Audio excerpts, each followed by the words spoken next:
প্রিয় মুসল্লি ভাইয়েরা, আজকে আমাদের আলোচনার বিষয় হচ্ছে চরিত্র, ক্যারেক্টার। এই দুনিয়ায় মানুষের সবচেয়ে বড় সম্পদ হচ্ছে চরিত্র। যার চরিত্র যত ভালো, তার সম্মান পৃথিবীতে তত বেশি। যার চরিত্র ভালো না, তাকে মানুষ সম্মান করতে চায় না। যার চরিত্র কলুষতা থাকে, চরিত্রে কালিমা থাকে, মানুষেরা দেখবেন সমাজে তাকে তেমন একটা মর্যাদার আসনে আসীন করে না।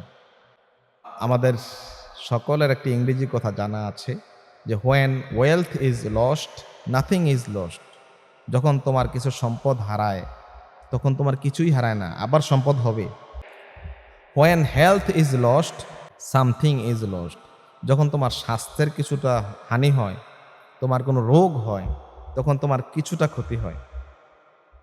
But when character is lost, everything is lost. কিন্তু যখন তোমার চরিত্র হারিয়ে যায়, তখন তোমার কাছে হারাবার আর কিছুই থাকে না, তোমার সব হারিয়ে যায়।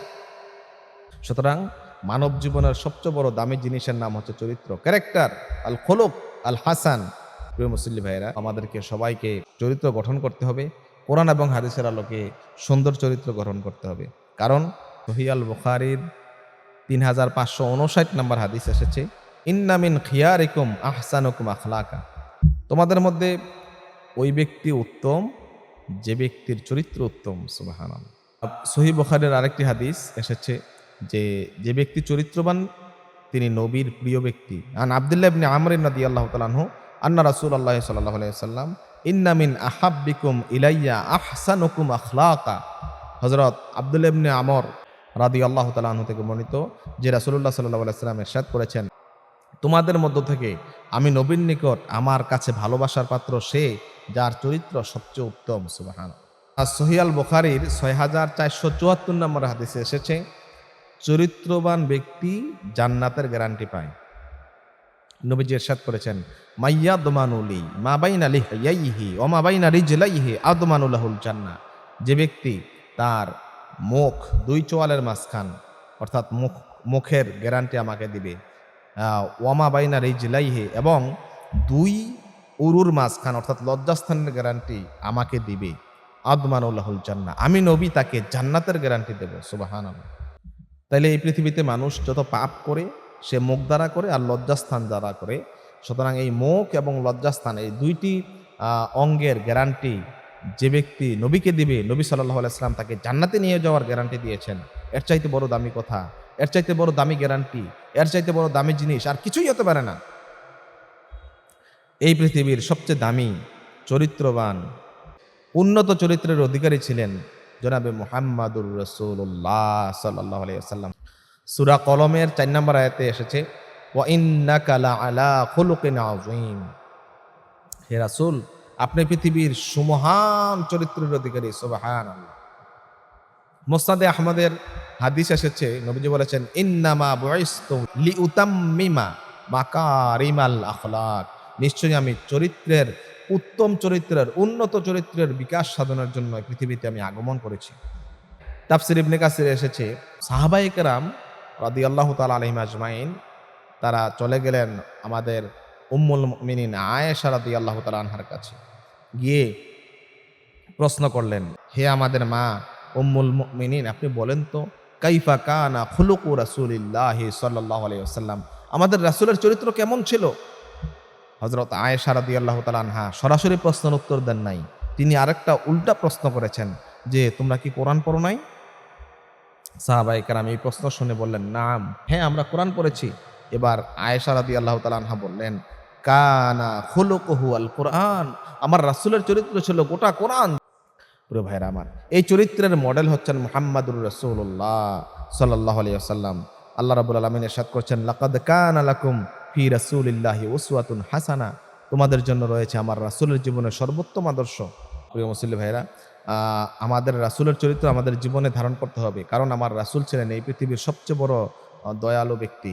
সূরা আম্বিয়ার 107 নম্বর আয়াতে আল্লাহ রাব্বুল আলামিন ইরশাদ করছেন যে, ওমা আরসালনাকা ইল্লা রাহমাতাল লিল আলামিন, হে রাসূল, গোটা বিশ্ব জাহানের জন্য আমি তোমাকে রহমত হিসেবে প্রেরণ করেছি। সুবহান। আমাদের চরিত্র যদি গঠন করতে হয়, তাহলে আমাদের রাসূলের আদেশ এবং নিষেধ মানতে হবে। সূরা আল হাসরের 7 নম্বর আয়াতে আল্লাহ পাক বলেছেন, মা আতাকুমুর রাসূলু ফাখুযুহু ওয়া মা নাহাকুম আনহু ফান্তাহু। তোমাদেরকে আমার রাসূল যা করতে বলেন তা তোমরা করো, আর আমার রাসূল তোমাদেরকে যা ছাড়তে বলেন তা তোমরা ছেড়ে দাও। সুতরাং আমাদেরকে চরিত্র গঠন করার জন্য আমাদের রাসূলের অনুসরণ করতে হবে। এই চরিত্র গঠন করার জন্য আমার রাসূলকে আনুগত্য করতে হবে। আমার রাসূলের আনুগত্য বাধ্যতামূলক। সূরা নিসার 59 নম্বর আয়াতে আল্লাহ পাক ইরশাদ করেছেন, ইয়া আইয়ুহাল্লাযীনা আমানু আতিউল্লাহ ওয়া আতিউর রাসূল ওয়া উলিল আমরি মিনকুম। আল্লাহ পাক বলেছেন, ওহে যারা ঈমান এনেছো তোমরা আল্লাহ তাআলার আনুগত্য করো এবং রাসূলের আনুগত্য করো। সূরা নিসার 80 নম্বর আয়াতে আল্লাহ রাব্বুল আলামিন আনুগত্যের একটা মানদণ্ড দিলেন যে রাসূলকে আনুগত্য করার কত গুরুত্ব। আল্লাহ পাক ইরশাদ করছেন, মাইয়ুতিউর রাসূলা ফাকাদ আতা আল্লাহ। যে ব্যক্তি রাসূলকে অনুসরণ করলো সে যেন আল্লাহর আনুগত্য করলো। সুবহানাল্লাহ। বুখারী এবং মুসলিমের হাদিসে এই কথাটির ব্যাখ্যা আমরা শুনতে পাই। আন আবি হুরায়রা রাদিয়াল্লাহু তাআলা আনহু আন্না রাসূলুল্লাহ সাল্লাল্লাহু আলাইহি ওয়াসাল্লাম قال, হযরত আবু হুরায়রা রাদিয়াল্লাহু তাআলা থেকে বর্ণিত যে রাসূল করিম সাল্লাল্লাহু আলাইহি ওয়াসাল্লাম ইরশাদ করেছেন, মান আতাআনি ফাকাদ আতা আল্লাহ। যে ব্যক্তি আমি নবীকে অনুসরণ করে সে যেন আল্লাহকে অনুসরণ করে। ওমান আসানি, আর যে ব্যক্তি আমার অবাধ্য হয় ফাকাদ আসাল্লাহ, সে যেন আল্লাহ তাআলার অবাধ্য হয়ে যায়। সুতরাং আমাদেরকে আমাদের পেয়ারা নবী জনাবে মুহাম্মাদুর রাসূলুল্লাহ সাল্লাল্লাহু আলাইহি ওয়াসাল্লামের গোটা জীবন আমাদেরকে অনুসরণ করতে হবে। আমার রাসূল আমাদেরকে যা করতে বলেছেন তা আমরা করব, আমার রাসূল আমাদেরকে যা থেকে নিষেধ করেছেন তা আমরা ছেড়ে দেব। এই চরিত্র গঠন করার জন্য নবী সাল্লাল্লাহু আলাইহি ওয়াসাল্লাম কতটা উৎসাহিত করেছেন যুবকদেরকে। বুখারী এবং মুসলিমের হাদিসে আমরা যেমনটি দেখতে পাই যে সাবআতুন ইউযিল্লুহুমুল্লাহু ফি যিল্লিহি ইয়াওমা লা যিল্লা ইল্লা যিল্লুহু। কিয়ামতের দিন আল্লাহ রাব্বুল আলামিন 7 প্রকারের ব্যক্তিকে আরশে আজিমের নিচে ছায়া দিবেন। আরশে আজিমের ছায়া ছাড়া কিয়ামতের মাঠে আর কোনো ছায়া থাকবে না। এর মধ্যে একটি হচ্ছে শাবুন নাশাআ ফি ইবাদাতিল্লাহ। ওই যুবক, যেই যুবক আল্লাহর ইবাদতে জীবন পরিচালনা করে, রাত্রি কাটায় দেয়। এরপরে নবীজি বলছেন যে ওয়ারাজুলুন দাআতহু ইমরাতুন যাতু মানসাবিন ওয়া জামালিন ফাকালা ইন্নী আখাফুল্লাহ। ওই ব্যক্তি, ওই যুবক, ওই ব্যক্তিকে আল্লাহ রাব্বুল আলামিন আরশে আজিমের নিচে ছায়া দিবেন কিয়ামতের ময়দানে, যাকে যার চরিত্র ভালো। কেমন তার চরিত্র? নবীজি বলছেন ওয়ারাজুলুন দাআতহু ইমরাতুন।